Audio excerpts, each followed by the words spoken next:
आपकी अदालतमध्ये लोक जनशक्ती पक्षाचे प्रेसिडेंट चिराग पासवान यांच्यावर आरोप आहे की हे डबल स्टँडर्ड आहे. चिराग, लालूजी आजकाल रोज आठवण करून देतात की बीजेपी वाले परिवारवादाविषयी बोलतात, परंतु चिरागच्या परिवाराला विसरतात. इथे तर त्याचे वडील राजकारणामध्ये, काका पण राजकारणामध्ये, भाऊ पण राजकारणामध्ये, बहिणीचा नवरा सुद्धा राजकारणात. नाहीतर आता काका-भाऊ सगळेच गेले. आता माझे कुटुंब फारच लहान आहे.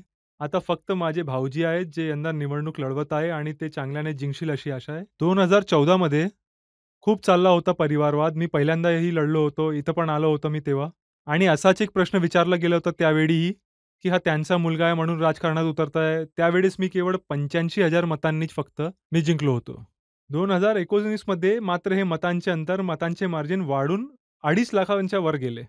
म्हणजे 14 ते 19च्या दरम्यान मी काम केलं, मी मेहनत केली, लोकांचा विश्वास जिंकला आणि हेच कारण होते ज्यामुळे मी 2014 पेक्षा अधिक जनादेश मला 2019 मध्ये मिळाला.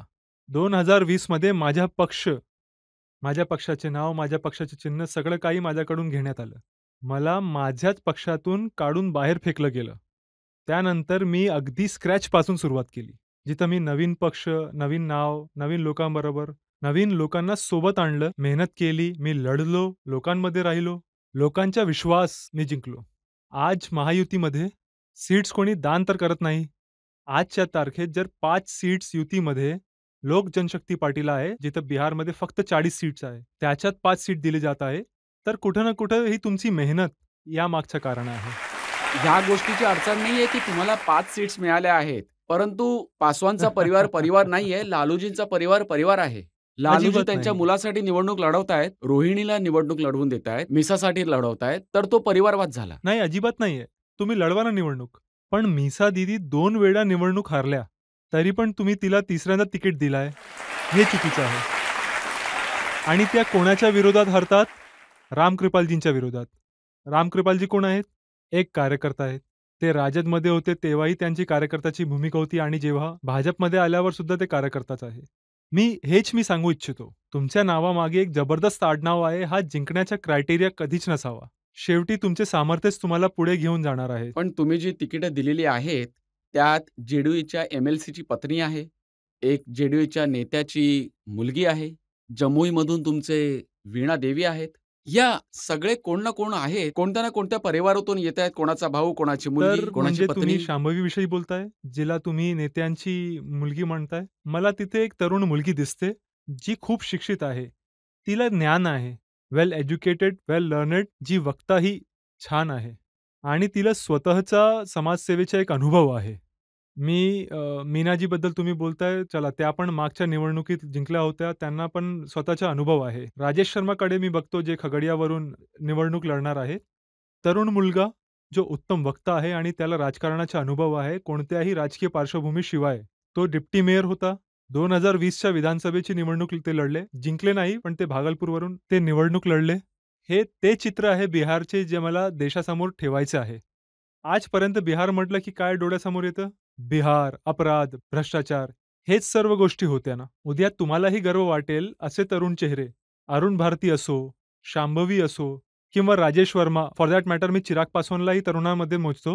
हे ते युवा चेहरे आहेत जे शिक्षित आहेत. हे चेहरे जेव्हा समोर येतील तेव्हा बिहारची छवी बदलेल. परंतु चिराग, प्रश्न असा आहे की दुसऱ्या पार्ट्यांच्या नेत्यांची, मग ते राहुल गांधी असो, मग ते लालू यादव असो, तेजस्वी असो, त्यांच्या परिवाराबद्दल बोलू आपण. पण बिहारमध्ये बीजेपीचे जेवढे नेते आहेत, सम्राट चौधरी, ते सुद्धा एकाच परिवारातले आहेत. संजय जायस्वाल पण आहेत, मी कुठे लवली आनंद आहेत परिवारवादाबद्दल आणि बोलतोय? मी तर बोलूच नाही शकत. जे बोलतायत त्यांना मी कुठे बोलताय परिवारवादाबद्दल? ज्यांच्यासोबत तुम्ही अलायन्स केलेला आहे, त्यांना एकदा विचारा परिवारवाद काय आहे? No, so I told you ना. म्हणजे जर पंतप्रधानांचे भाषण तुम्ही रजत सर भाषण ऐकलात, अ, पार्लमेंटच्या शेवटच्या सेशनमध्ये त्यांच्या अंतिम संबोधन जे लोकसभामध्ये झाला, तो जर तुम्ही ऐकलं तर तिथं त्यांनी परिवारवादाबद्दल अगदी क्लिअरली सांगितलंय. कारण तेव्हा देखील हे विरोधी पक्षातील लोक होते जे पुन्हा भाजपचे काही मोठे नेत्यांचे नाव घेऊन परिवारवादाबद्दल बोलायचे आणि टीका करायचे. तर तेव्हाही माझ्या पंतप्रधानांनी अत्यंत कॅटेगॉरिकली म्हटलं, की जर कोणी स्वतःच्या सामर्थ्यावर पुढे येत आहे, आता मला कोणाचं नाव घ्यायची इच्छा नाहीये, पण मोठे-मोठे पक्ष आहे, जे स्वतःच्या नेत्यांना लॉन्च करतायत. आणि ते लॉन्च नाही होऊ शकत राहुल आहे. गांधी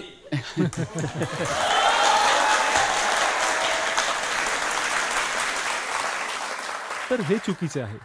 तुम्ही ठीक आहे, तुम्ही संधी द्या ना, पण जर कोणी नाही चालत तर पुन्हा पुन्हा त्यांनाच संधी का देतात? हे चुकीचं आहे.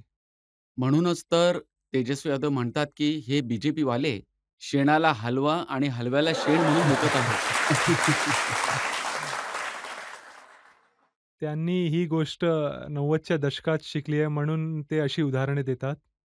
शेण, चारा. तुम्ही चाऱ्याविषयी बोलताय आणि चारा घोटाळ्याबद्दल सारखं बोललं जातं. तेजस्वीनी सांगितलंय, की जर लालू यादव जर बीजेपी जॉइन केलं असतं, तर ते राजा हरिश्चंद्र झाले असते. जर त्यांच्या वॉशिंग मशीनमध्ये धुतले असते, तर ते चारा चोरऐवजी भाई चारा असं झालं असतं. माहिती आहे का, आता आपण जे बोलताय ते आपण खूप फन वेमध्ये बोलतोय, पण याचे गांभीर्य समजून घेण्याची गरज आहे. जेव्हा हे लोक असं बोलतात, तेव्हा देशाच्या न्यायव्यवस्थेवर प्रश्न करतात. देशाच्या न्यायव्यवस्थेवर प्रश्न उभे केले जातात. देशाच्या एका असा स्तंभावर हे प्रश्न करतात, ज्याने खूप मजबूतीने या लोकशाहीला सांभाळून ठेवलं आहे. जेव्हा केव्हा हे लोक असे बोलतात, तेव्हा त्यांना अराजकतेचं वातावरण बनवायचं असतं, जिथं न्यायव्यवस्थेला पूर्णपणे हे नाकारतात. मी मानतो आणि माझा विश्वास आहे रजत सर, माझा विश्वास आहे आपल्या न्यायव्यवस्थेवर. मी मानतो जर तुम्ही दोषी नसाल, तर तुमच्याबरोबर काही वाईट होणार नाही. पण हो, जर तुम्ही दोषी ठरल्यात, तर तुम्हाला शिक्षा भोगावीच लागेल. ही ताकद आहे आपल्या भारतीय ज्युडिशियल सिस्टमची. हे बघा, हा प्रश्न तर उठणारच ना, की निवडणुकीच्या आधी केजरीवालांना जेलमध्ये टाकलं, हेमंत सोरेनला जेलमध्ये टाकलं. कारण आहे म्हणूनच तर जेलमध्ये आहे ना. जर काहीच कारण नसतं तुम्ही नका देऊ ना कारणे. तुम्ही नका देऊ कारणे. आणि आज बघा केजरीवालजी आज कोणाकडून पाठिंबा मिळवतात? कोणाचे समर्थन घेत आहेत आज आता काही दिवसापूर्वीच so called India alliance whatever it is. तर त्या मंचावरून जेव्हा केजरीवालांना अटक झाली होती, तर त्या मंचावरून तेव्हा कोण-कोण होते? तुम्ही प्रत्येकाचा चेहरा झूम करून पहा ना. हे तेच लोक आहेत ज्यांच्या नावाच्या चिठ्ठ्या केजरीवाल घेऊन फिरत असतं त्याच गांधी मैदानावर. अण्णा हजारेंच्या आंदोलनामध्ये याच लोकांच्या नावे शंख फोडत होते, भ्रष्टाचाराचे आरोप लावत होते आणि आज याच लोकांची मदत घेत आहेत स्वतःला जेलच्या बाहेर काढण्यासाठी. हे खरं आहे का तेजस्वी आणि तुम्ही लहानपणापासूनचे मित्र आहात आणि तुम्ही अजूनही त्यांच्यासोबत असता म्हणजे त्यांच्याशी बोलणं होत राहतं? त्यांच्या बरोबर राहत नाही, पण हो, ते माझे चांगले मित्र आहे. मित्र का लहान भाऊच आहे. तेजस्वीला नेहमी लहान भाऊ मी बोलतो, मानतो आणि खूप कारणे आहेत. मला वाटतं तुम्ही पण रिलेट करू शकाल. तुमच्या वडिलांचे मित्र, त्यांचे मुले अर्थात तुमचे मित्र बनतात. This is what happened with me also. माझे बाबा आणि आदरणीय लालूजींचे घनिष्ठ संबंध होते. त्या दोघांनी एकत्र काम केलं आहे. ते दोघे एक सोबत राहिले आहे. याच कारणामुळे माझ्या लहानपणापासून तेजस्वीसोबत ती मुलाखत आणि परिचय ज्यांना होता. तुम्ही एवढं प्रेमाने भाऊ आणि मित्र म्हणत आहात, त्यांनी एका जाहीर सभेत तुमच्या आईवर शिवीगाळ हो, केली आहे. हो. आज याचे उत्तर मी देतोय कारण आज मी आहे दुःखी. आज मला कष्ट होतं या गोष्टीचा, ज्याला मी नेहमीच लहान भावासारखे मानत आलो, त्याच्याच समोर माझ्या कुटुंबातल्या लोकांना शिव्या दिल्या गेल्या. माझ्यासाठी आणि मी हे खरोखर सांगतोय मग मी भले कोणत्या दुसऱ्या अलायन्समध्ये असो ना, मला भीती नाही वाटत. माझ्यासाठी राबडीजी माझी आई आहेत आणि मी मानतो त्यांना माझी आई. माझ्यासाठी मिसा दीदी माझी मोठी बहीण आहे. माझ्यासाठी रोहिणी माझी बहीण आहे. त्या कुटुंबासोबत माझे लहानपणीचे नाते आहे. आज जरी मी दुसऱ्या अलायन्समध्ये आहे, पण मला त्याच नात्यांना सांभाळून ठेवायचं आहे. राजकारणाची लढाई आम्ही मोठमोठ्याने एकमेकांसमोर लढलो आहे. पण जेव्हा तेजस्वीच्या समोर जेव्हा तेजस्वीच्या समोर माझ्या कुटुंबावर शिवीगाळ झाली आणि ज्या पद्धतीने ते काहीही न बोलता गप्प बसले, ही गोष्ट मला दुःख देऊन जाते. मी जर तेजस्वीच्या जागी असतो आणि माझ्या समोर जर कोणी त्यांच्या कुटुंबातल्या कोणत्याही व्यक्तीबद्दल अशा प्रकारे अपशब्द काढले असते, तर मी गप्प बसलो नसतो. मी तिथेच आपला घट्ट विरोध दर्शवला असता, पण अशा प्रकारची भाषा वापरण्याची काहीच गरज नाहीये. तुम्ही साध्या भाषेत पण आपला विरोध त्यांनी नोंदवू त्याचं शकता. उत्तर सुद्धा दिलं आहे. तेजस्वी म्हणतात, की आम्ही तर व्यासपीठावर होतो. खाली कोण काय बोलून Now this- व्हिडिओ बनवत होतं, आम्ही काय करू शकतो? पुढे ते म्हणतात, की मला दररोज हजारो लोकं शिव्या देत असतात. नाउ दिस इज इव्हन वर्स. या गोष्टीला आता ते जस्टिफाय करत आहात. माझी आई तुमची देखील आई आहे आणि ही केवळ माझ्या किंवा कोणाच्या आईची गोष्ट नाहीये, सर्वांची आहे. प्रत्येक जण एका कुटुंबातून येतो. त्यांची आई, त्यांची बहीण, मुलगी असते. मग कोणत्याही स्त्रीविषयी अशी भाषा तुम्ही ऐकूच कसं शकता? आणि आता ते जस्टिफाय करताय की मी ऐकलंच नाही. रजत सर, समोर हे असेच व्यासपीठ असते आणि आम्ही पोडियमवर असतो एका रांगेत. आम्ही तर पंतप्रधानाच्या सभेला जातो, तिथे एक मोठा डी केलेला असतो. त्याच्यातही तिथून कोणी जोरात बोलले तर ते पंतप्रधानांना ऐकू जाते. ते त्यांच्याबरोबर इंटरॅक्ट करतात की त्याला काय समस्या आहे. आणि अशा पहिल्याच रांगेतला एक माणूस उभा राहून तुमच्या आई-बहिणीविषयी अपशब्द काढतो, जे आपण बोलू पण शकत नाही. ज्याला आपण विना बीप नॅशनल चॅनलवर दाखवू पण शकत नाही. आणि तुम्ही फक्त गप्प बसता. तुम्ही फक्त ऐकतात. तुम्ही करा ना काहीतरी. तुमच्या समोर जर तेजस्वीबद्दल कोणी अपशब्द काढले मी असते ऐकणार तर नाही, मग मी काय ऐकणार तुम्ही नाही. केलं असतं? मी तेजस्वीबद्दल तर काय कोणाबद्दलच ऐकणार नाही. मी कोणत्याच व्यक्तीसाठी ऐकणार नाही. एका सभ्य समाजात शिवीगाळीला कुठेही थारा नाही. मी परत सांगतोय, तुम्ही जोरदार विरोध दर्शवू शकता, मर्यादित भाषेत राहून पण. तुम्हीच पहा ना, एकावर एक ॲलिगेशन लावताय माझ्यावर, डबल स्टँडर्ड पण म्हटलं, सगळं म्हटलं, पण एका मर्यादेत राहून. तुम्ही हे करू शकतात. तुम्हीच विचार करा, त्या माणसाची केवढी हिंमत की तेजस्वी यादव समोर चिराग पासवानच्या कुटुंबावर शिवीगाळ केल्यावर देखील त्याला काहीच नाही झाले. आता विचार करा, हाच माणूस कुठेही जाईल, तिथं जाऊन मुली बहिणींवर, आईसारख्या स्त्रींवर न केवळ शिवीगाळच करणार तो माणूस, तर त्यांच्यासोबत अभद्र व्यवहार पण करू शकेल तो. आणि त्याला काहीच नाही होणार का? कारण चिराग पासवानबद्दल बोललो तर काहीच नाही झालं. मग तर या तर गावातल्या बायकाच आहात. जे बिहारची जी लोकं आहेत त्यांचं ॲनालिसिस असं आहे की हे यादवची पासवानला शिवी आहे. अरे देवा! हीच ती डिव्हिजन आहे. तुम्ही मला सांगा, प्रत्येक यादव काय प्रत्येक पासवानच्या विरोधात आहे? काय राजदमध्ये पासवान नाही आहेत? आणि भाजपमध्ये यादव नाही आहेत? काय बोलताय तुम्ही? म्हणजे हेच ते त्यांचे राजकारण आहे, ज्यावर गेली अनेक दशके हे लोक आपल्या भाकऱ्या शेकून घेतात. मी नाही मानत कोणी यादव आहे, कोणी पासवान आहे. मी नाही मानत कोणी मोठा, कोणी लहान, कोणी हिंदू, कोणी मुस्लिम. मी नाही मानत. आम्ही सगळे बिहारी आहोत आणि बिहारच्या अस्मितेची लढाई लढत आहोत.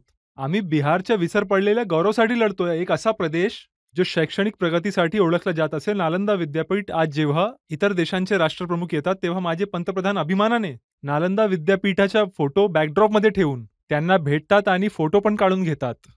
त्या अभिमानाला आज आपण गमावला आहे.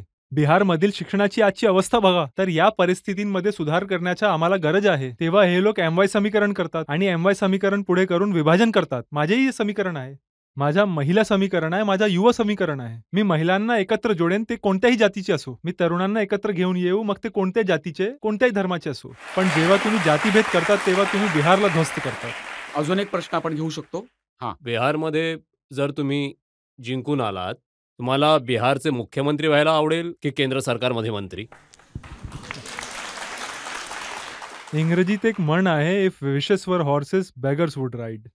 जर तुमच्या इच्छेनेच सगळं झालं असतं, जर माझ्या मनाप्रमाणेच या सगळ्या गोष्टी झाल्या असत्या, तर आज माझे वडील माझ्याबरोबर असते, माझे कुटुंब मोडलं नसतं, मला इतका संघर्ष करावा लागला नसता. पण इच्छा एकीकडे आणि वास्तव एकीकडे असते. मी प्रामाणिकपणे माझे काम करतोय. मला नाही माहीत भविष्यात माझ्यासाठी काय आहे. मला 3 वर्षांपूर्वी तरी कुठं माहीत होते. म्हणजे जे म्हणतात ना, nepo kids born with silver spoon, आणखी काय-काय, सोन्याच्या चमचा, चांदीच्या पाळणा, काय-काय नाही म्हटलं गेलं. अँड वन फाईन डे माझ्याकडे राहायला घर देखील नव्हते. रात्रीच्या प्रहरी घरातल्या सगळ्या सामानासह आम्हाला रस्त्यावर फेकलं गेलं. अशात तर त्या इच्छांचा काही अर्थ उरत नाही वास्तविक जीवनात.